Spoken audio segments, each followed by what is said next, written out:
Russian waiter Alexander doesn't need eyes in the back of his head because he has the peculiar ability to turn his neck through a complete 180 degrees. Normally the muscles and the vertebrae in the neck prevent that happening, but because of a peculiarity in his spine, Alexander has confounded orthopedic specialists for years.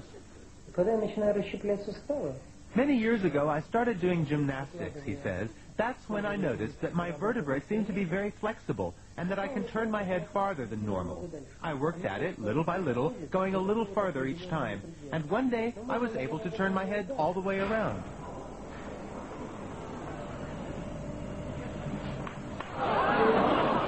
Despite the somewhat unsettling crunching of bones, Alexander claims to feel no pain, which is more than could be said for the people sitting behind him on a bus.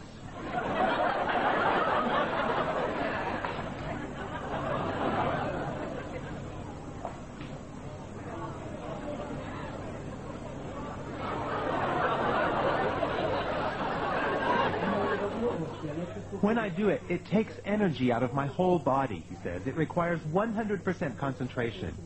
This may sound silly, I know, but in that moment, I don't feel like myself. It's as if I were another person whose body is filled with some kind of energy.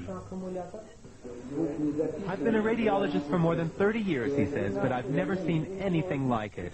Alexander is extremely flexible, no doubt about it. However, I suspect that it's a congenital ability.